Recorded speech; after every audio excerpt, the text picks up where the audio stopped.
आप देख रहे हैं नेटवर्क भारत मीडिया। भागलपुर से शंभू कुमार गोस्वामी की खास रिपोर्ट। भागलपुर देश के 9.7 करोड़ किसानों के इंतजार की घड़ी तब खत्म हुई जब प्रधानमंत्री नरेंद्र मोदी रेशमी शहर अंग की धरती भागलपुर हवाई अड्डे पर अपना कदम रखा। हेलीकॉप्टर की आवाज सुनते ही पूरा कार्यक्रम स्थल भारत माता की जय, वंदे मातरम, जय श्री राम और मोदी के जयकारों से गूंजने लगा। किसान सम्मान समारोह के तहत मुख्य अतिथि के रूप में प्रधानमंत्री नरेंद्र मोदी, विशिष्ट अतिथि आरिफ मोहम्मद खान मंच पर मौजूद थे। कार्यक्रम की अध्यक्षता बिहार के मुख्यमंत्री नीतीश कुमार कर रहे थे। वहीं मंच पर भारत सरकार के कृषि एवं किसान कल्याण मंत्री शिवराज सिंह चौहान, जीतन राम मांझी, राजीव रंजन सिंह उर्फ ललन सिंह, गिरिराज सिंह, चिराग पासवान, बिहार के उपमुख्यमंत्री सम्राट चौधरी, उपमुख्यमंत्री विजय कुमार सिन्हा, रामनाथ ठाकुर, मंगल पांडे के अलावे कई जिलों के विधायक व सांसद मौजूद थे। मंच पर प्रधानमंत्री नरेंद्र मोदी के पहुंचते ही उन्हें मखाना के माला को पहनाकर व भागलपुरी सिल्क के अंग वस्त्र को देकर स्वागत किया गया। सबसे पहले मंच पर मंगल पांडे ने सभा को संबोधित किया। उसके बाद रामनाथ ठाकुर, शिवराज सिंह चौहान, बिहार के मुख्यमंत्री नीतीश कुमार ने जनसभा को संबोधित किया। प्रधानमंत्री नरेंद्र मोदी द्वारा बिहार के भागलपुर की पावन धरती से पीएम किसान सम्मान निधि योजना की 19वीं किस्त के अंतर्गत 9.8 करोड़ से अधिक किसानों के खाते में 22,000 करोड़ रुपए से अधिक की धनराशि का हस्तांतरण किया गया।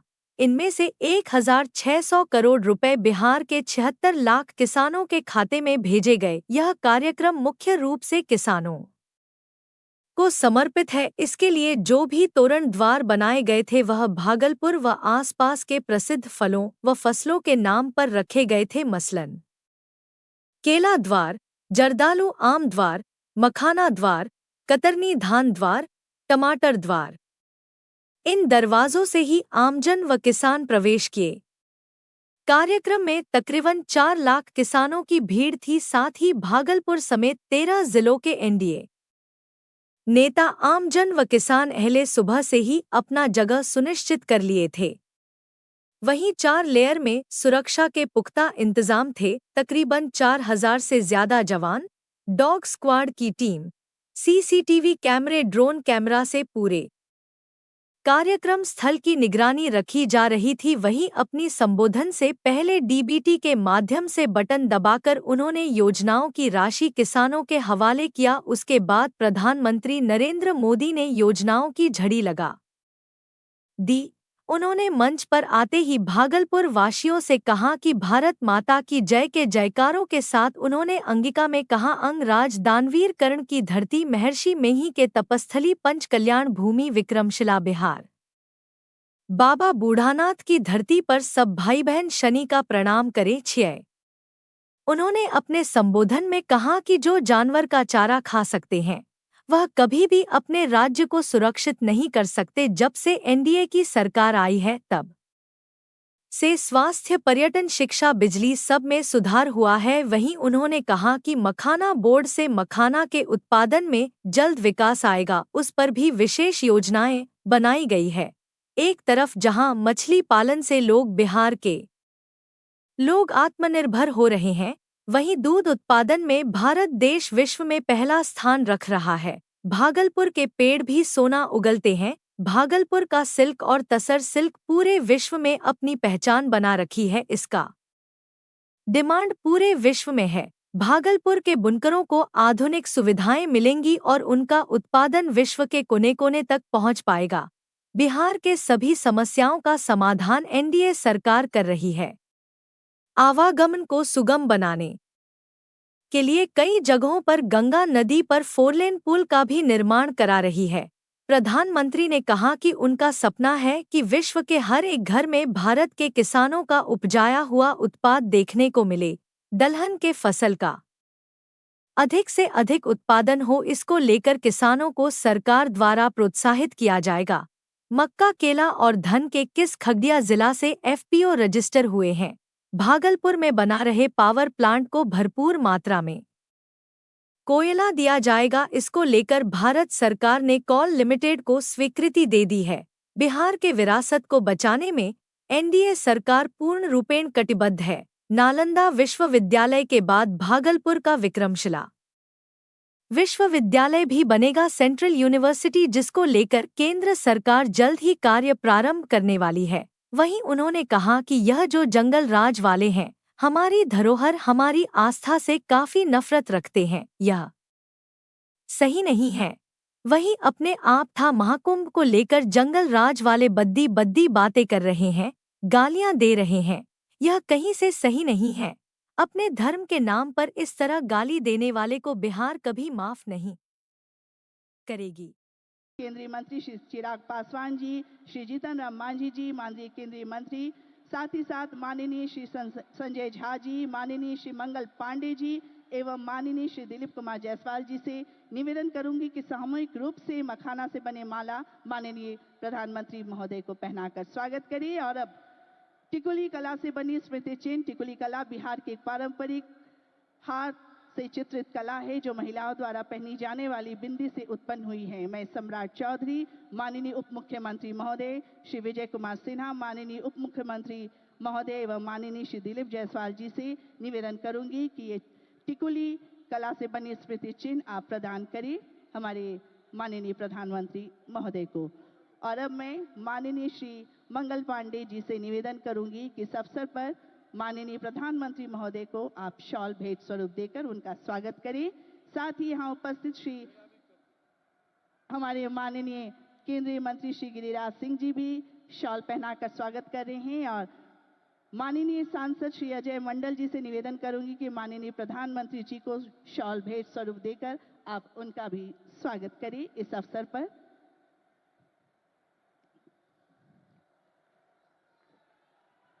बहुत बहुत धन्यवाद। हमारे माननीय श्री दिलीप जायसवाल सर भी अभिनंदन कर रहे हैं माननीय प्रधानमंत्री महोदय का। आभार। और अब स्वागत संबोधन के लिए मैं सादर निवेदन करती हूं हमारे बिहार के माननीय कृषि एवं स्वास्थ्य मंत्री श्री मंगल पांडे जी से कि इस अवसर पर मंचासीन सभी माननीय अतिथियों का आप स्वागत करने की कृपा करें। आज हम सबों के बीच विराजमान देश के यशस्वी प्रधानमंत्री, विश्व के सबसे लोकप्रिय नेता आदरणीय नरेंद्र मोदी जी, बिहार के माननीय राज्यपाल आरिफ मोहम्मद खान साहब, हम सबों के माननीय मुख्यमंत्री आदरणीय नीतीश कुमार जी, मंच पर विराजमान सभी केंद्रीय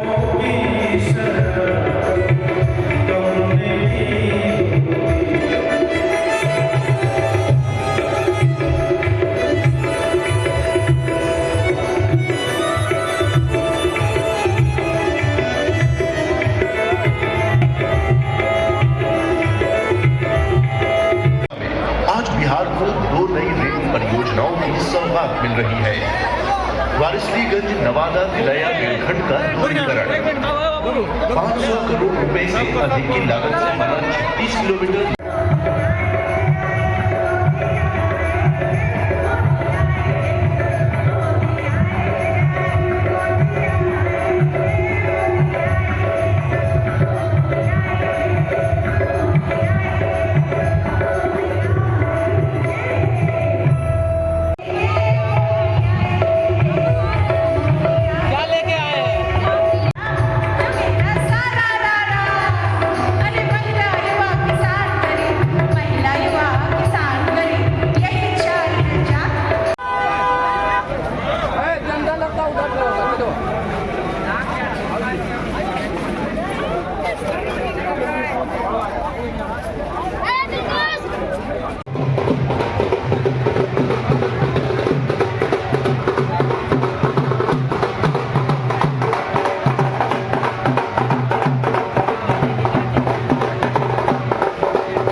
लिए तो DAP में सब्सिडी होनी चाहिए। भाई बिल्कुल नहीं।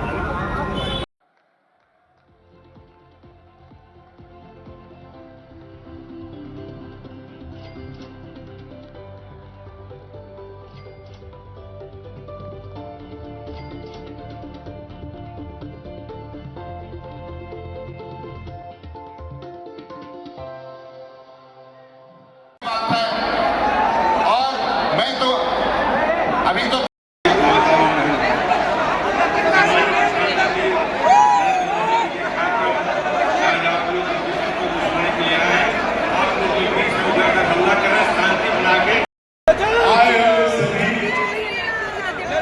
सम्मानित हमारे भाइयों बहनों एवं हमारे अभिभावक, पूरे देश के अंदर जो विकास के कार्य हो रहे हैं उसके लिए पूरे बिहार वासियों की तरफ से हम आप तमाम भाइयों की तरफ से आदरणीय प्रधानमंत्री श्री नरेंद्र मोदी जी का शुक्रगुजार है। हमारा देश दुनिया के विकास के रास्ते पर आगे है। हम इन्हीं शब्दों के साथ अपनी बात को समाप्त करते हुए जय हिंद जय भारत।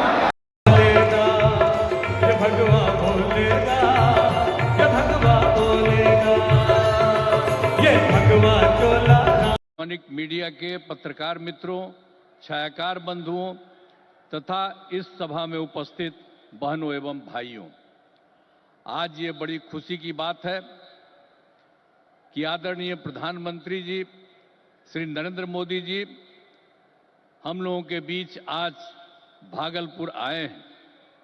सबसे पहले मैं आदरणीय प्रधानमंत्री श्री नरेंद्र मोदी जी का स्वागत करता हूं, अभिनंदन करता हूं। साथ ही बिहार के माननीय राज्यपाल महोदय,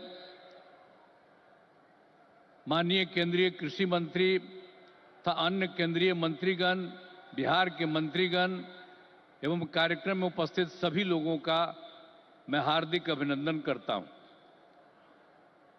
यह हमारे लिए सौभाग्य की बात है कि माननीय प्रधानमंत्री जी द्वारा बिहार से देश भर के किसानों के लिए किसान सम्मान निधि की राशि उनके खाते से भेजी जा रही है। इसमें बिहार के 76,000 से अधिक किसान भी शामिल हैं। यह केंद्र सरकार की बहुत महत्वपूर्ण योजना है जिसमें सीधा फायदा किसानों को मिल रहा है। अब हम बताना चाहते हैं कि हमारा शुरू से ही कृषि पर जोर दिया गया है। इसके लिए कृषि रोड मैप बनाकर कृषि विकास कार्यक्रम चलाए गए और वर्तमान में चौथे कृषि रोड मैप काम चल रहा है। कृषि रोड मैप लागू करने से कृषि का उत्पादन काफी बढ़ा है। साथ ही दूध, अंडा, मांस एवं मछली उत्पादन की बहुत बढ़ गया है। पहले यहाँ हम मछली दूसरे राज्यों से मंगाते थे, अब मछली के उत्पादन में हम आत्मनिर्भर हो गए। आदरणीय प्रधानमंत्री जी के नेतृत्व में देश का विकास हो रहा है और बिहार के विकास में भी इनका सहयोग मिल रहा है। पिछले बजट में, अब जो पिछला बजट इन्होंने इस बार के चुनाव में शुरू हुआ, आर्थिक सहायता के रूप में सड़क, उद्योग, स्वास्थ्य, पर्यटन, बाढ़ नियंत्रण के लिए बड़ी राशि देने की घोषणा की गई। अब इस वर्ष के बजट में भी बिहार में मखाना बोर्ड, ग्रीन फील्ड एयरपोर्ट की स्थापना, पश्चिमी कोसी नगर के लिए वित्तीय सहायता, राष्ट्रीय स्तर के 7 प्रसंस्करण संस्थान की स्थापना एवं पटना ITI के विस्तार की घोषणा की गई। यानी पिछली बार सरकार बनी तो उस बार भी उन्होंने बहुत जगह 5 जगह विशेष तौर पर खास करके, और इस बार तो और कई जगहों पर इन्होंने काम किया। तो इसीलिए इन सब चीजों के बारे में हम आदरणीय प्रधानमंत्री श्री नरेंद्र मोदी जी को हृदय से मैं उनका अभिनंदन करता हूं, धन्यवाद देता हूं। और बिहार की प्रगति में केंद्र का सहयोग सराहनीय है। और हम लोग जो आए यहां सरकार में, कब आए? 24 नवंबर 2005 को, और उसमें हम लोगों ने सरकार बनी थी। तब से हम लोग बिहार के विकास में लगे हुए हैं और सभी क्षेत्रों में तेजी से विकास हो रहा है।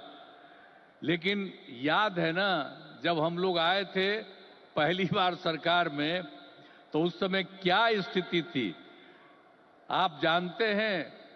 शाम के बाद कोई घर से बाहर नहीं निकलता था, ये बुरा हाल है। जगह जगह लोग तरह तरह की बात करते, लेकिन जो लोग भी शासन में थे तो आप समझिए शाम में भी घर से बाहर नहीं निकलते थे। और साथ में समाज में कितना विवाद होता था। हिंदू मुस्लिम का भी झगड़ा वो लोग करते रहते थे। वोट मुस्लिम का ले लेते लेकिन झगड़ा करते रहते थे, होते रहता था। अब पढ़ाई का हाल खराब था, इलाज का पूरा इंतजाम नहीं था उन लोगों के टाइम में, सड़कें बहुत कम थी और जो थी उसका बुरा हाल था। अब बिजली तो बहुत कम थी, देहाती इलाकों में कहां कोई बिजली थी। अरे पटना राजधानी, वहां पर बिजली जो लगाए रहते थे उसमें क्या था, मुश्किल से 8 घंटा बिजली होता था। यही हालत था उस समय का। और उसके बाद हम लोगों ने कितना काम किया, किसी प्रकार का डर नहीं है। राज्य में प्रेम, भाईचारा और शांति का माहौल है। सभी क्षेत्रों में जैसे शिक्षा, स्वास्थ्य, सड़क, बिजली, पानी पर काफी काम किया जाता है।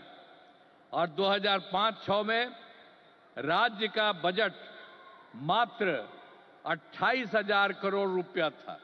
यानी उस समय जो सरकार वो लोग बनाए थे, तो हम लोगों की सरकार तो आई थी 2005 में, 24 नवंबर 2005 को तो सरकार पहले से बनी हुई थी। तो उसमें क्या था, बजट मात्र 28,000 करोड़ था। लेकिन हम लोगों ने लगातार काम किया और इनका पूरा सहयोग मिलता रहा है। अब उसके चलते क्या हुआ है, अब 3 लाख करोड़ रुपए से अधिक हो गया है। अब इतना ज्यादा यहां पर हो रहा है और इनका सारा सब जगह से सहयोग मिल रहा है। तो हाल ही में हम प्रगति यात्रा पर गए और सभी जिलों में, अभी तो इस बार हम गए ना भाई, सब जगह गए प्रगति यात्रा पर, सभी जिलों में जाकर विकास के कामों को देखा। जहां पर जो काम बचे या कमी रह गई उसका आकलन किया गया। और आप जानते हैं कि इन्हें पूरा करने के लिए 400 से अधिक नई योजनाओं की स्वीकृति दी गई है, जिन पर लगभग 30,000 करोड़ रुपए खर्च दिए गए। जो हम लोगों ने देख लिया है इस बार, जहां जहां जो कमी है उसको एक एक बात, और लोग जो आए उसमें भी कुछ कहा, सब चीज को लेकर के हम लोगों ने ये तय किया है कि उसके लिए हम लोग काम करेंगे। और ये काम करेंगे उसके बारे में हमने आपको संक्षेप में बनाया कि इतना ज्यादा सब तरह से हम लोग करेंगे और बिहार को विकास राज्य बनाने में सपना पूरा करेंगे, तो देश के विकसित बनाने में अपना हम लोग योगदान देंगे, इतना करेंगे। और अब आदरणीय प्रधानमंत्री नरेंद्र मोदी जी का पुनः अभिनंदन करता हूं और उन्हें धन्यवाद देता हूं कि उन्होंने जिस तरह से अब मदद करना शुरू कर दिया है, और इसके साथ ही बिहार के माननीय राज्यपाल महोदय का भी को भी मैं इज्जत करता हूं एवं इस कार्यक्रम में जुड़े सभी अतिथियों का भी मैं आभार व्यक्त करता हूं और इस कार्यक्रम के आयोजन हेतु केंद्र एवं राज्य सरकार के सभी अधिकारियों एवं कर्मचारियों को धन्यवाद देता हूं।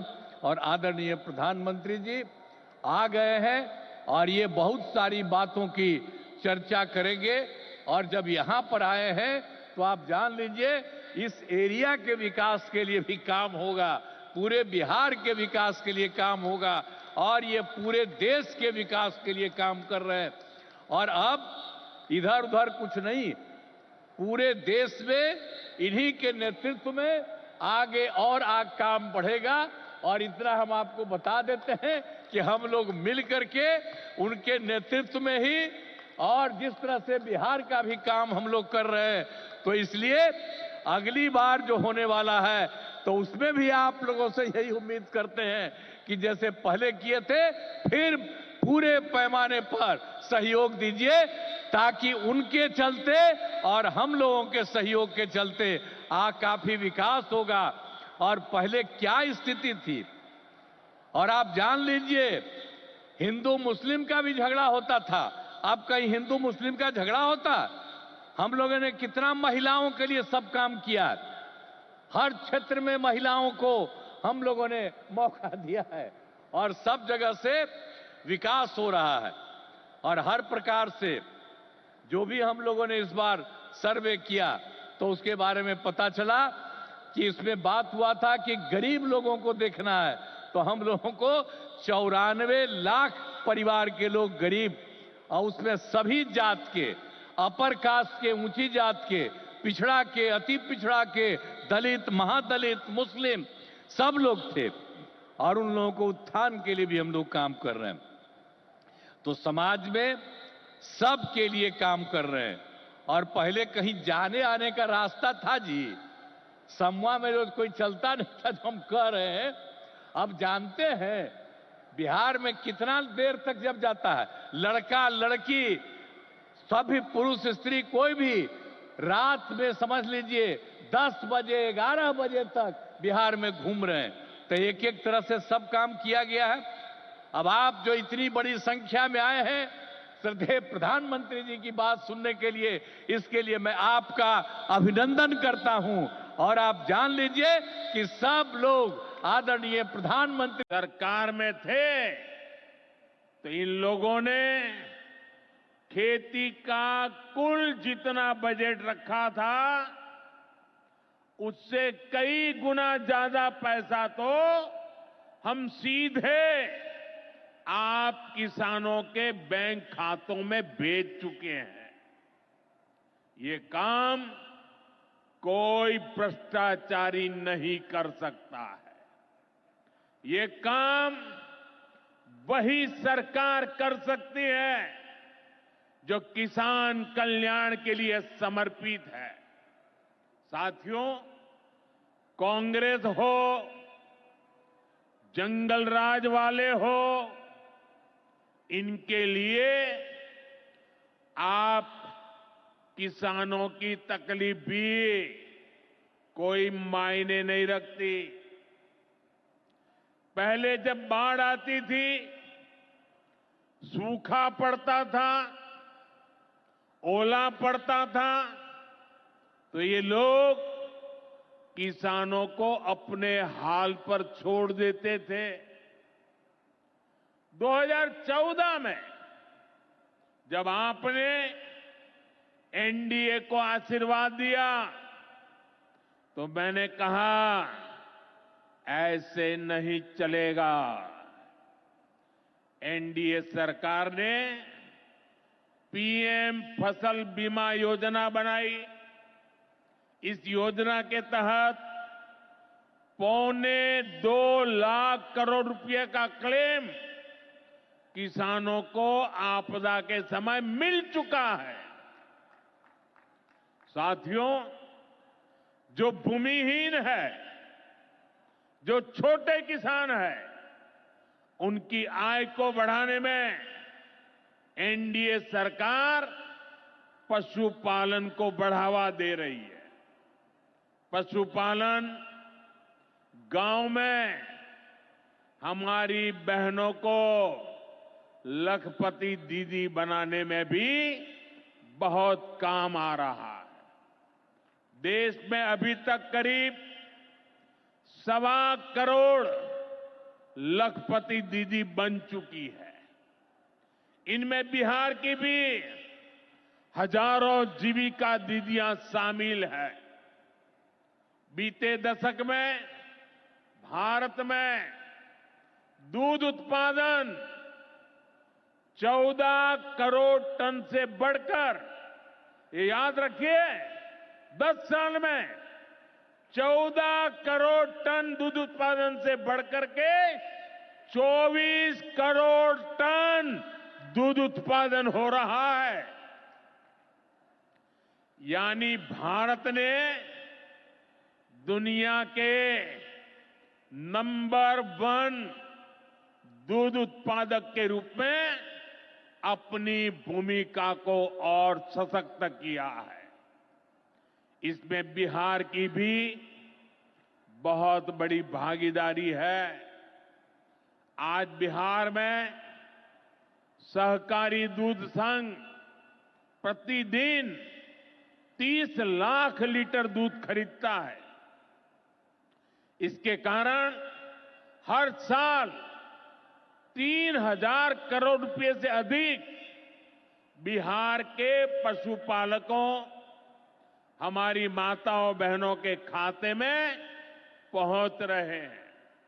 साथियों, मुझे खुशी है कि डेयरी सेक्टर को बढ़ावा देने के हमारे प्रयासों को राजीव रंजन जी, हमारे ललन सिंह जी बहुत ही कुशलता के साथ आगे बढ़ा रहे हैं। इनके प्रयासों से यहां बिहार में 2 परियोजनाएं तेजी से पूरी हो रही है। मोतीहारी का सेंटर ऑफ एक्सीलेंस बेहतरीन देसी नस्ल की गायों के विकास में मदद करेगा। दूसरा बरौनी का मिल्क प्लांट है। इस क्षेत्र के 3 लाख किसानों को फायदा होगा, नौजवानों को रोजगार मिलेगा। साथियों, हमारे जो नाविक साथी हैं, जो मछुआरे साथी हैं, इनको पहले की सरकारों ने कोई फायदा नहीं दिया। हमने पहली बार मछली पालकों को किसान क्रेडिट कार्ड की सुविधा दी है। ऐसे ही प्रयासों से आज मछली उत्पादन में बिहार शानदार प्रदर्शन कर रहा है। और अभी जैसे मुख्यमंत्री जी ने बताया, पहले मछली हम बाहर से लाते थे और आज मछली में बिहार आत्मनिर्भर बन गया है। और मुझे याद है 2014 के पहले 2013 में जब मैं चुनाव अभियान के लिए आया था, तब मैंने कहा था कि मुझे आश्चर्य हो रहा है कि बिहार में इतना पानी है, मछली हम बाहर से क्यों लाते हैं। आज मुझे संतोष है कि बिहार के लोगों की मछली की जरूरत बिहार में ही पूरी हो रही है। 10 साल पहले बिहार मछली उत्पादन में देश के 10 राज्यों में से एक था। आज बिहार देश के टॉप 5 बड़े मछली उत्पादक राज्यों में से एक बन चुका है। फिशरीज सेक्टर पर हमारे फोकस का बहुत बड़ा फायदा हमारे छोटे किसानों को हुआ है, मछुआरे साथियों को हुआ है। भागलपुर की पहचान तो गंगा जी में रहने वाली डॉल्फिन से भी होती रही है। ये नमामि गंगे अभियान की भी बहुत बड़ी सफलता है। साथियों, बीते वर्षों में सरकार के प्रयासों से भारत का कृषि निर्यात बहुत अधिक बढ़ा है। इससे किसानों को उनकी उपज की ज्यादा कीमत मिलने लगी है। कई कृषि उत्पाद ऐसे हैं जिनका पहली बार निर्यात शुरू हुआ है, एक्सपोर्ट हो रहा है। अब बारी बिहार के मखाना की है। मखाना आज देश के शहरों में सुबह के नाश्ते का प्रमुख अंग हो चुका है। मैं भी 365 दिन में से 300 दिन तो ऐसे होंगे कि मैं मखाना जरूर खाता हूं। ये एक सुपर फूड है जिसे अब दुनिया के बाजारों तक पहुंचाना है। इसलिए इस वर्ष के बजट में मखाना किसानों के लिए मखाना बोर्ड बनाने का ऐलान किया गया है। ये मखाना बोर्ड मखाना उत्पादन, प्रोसेसिंग, वैल्यू एडिशन और मार्केटिंग ऐसे हर पहलू में बिहार के मेरे किसानों की मदद करेगा। साथियों, बजट में बिहार के किसानों और नौजवानों के लिए एक और बड़ी घोषणा भी की गई है। पूर्वी भारत में फूड प्रोसेसिंग इंडस्ट्री को बढ़ावा देने के लिए बिहार एक बड़े केंद्र के रूप में उभरने वाला है। बिहार में national institute of food technology and entrepreneurship की स्थापना की जाएगी। यहां बिहार में कृषि के क्षेत्र में 3 नए सेंटर ऑफ एक्सेलेंस की भी स्थापित किए जाएंगे। इनमें से एक हमारे भागलपुर में ही स्थापित होगा। यह सेंटर आम की जर्दालू किस्म पर फोकस करेगा। 2 और केंद्र मुंगेर और बक्सर में बनाए जाएंगे, जो टमाटर, प्याज और आलू किसानों को मदद देंगे। यानी किसान हित के निर्णय लेने में हम कोई कसर बाकी नहीं छोड़ रहे। साथियों, आज भारत कपड़े का भी बहुत बड़ा निर्यातक बन रहा है। देश में कपड़ा उद्योग को बल देने के लिए अनेक कदम उठाए जा रहे हैं। भागलपुर में तो कहा जाता है कि यहां पेड़ भी सोना उगलते हैं। भागलपुरी सिल्क, टसर सिल्क पूरे हिंदुस्तान में मशहूर है। दुनिया के दूसरे देशों में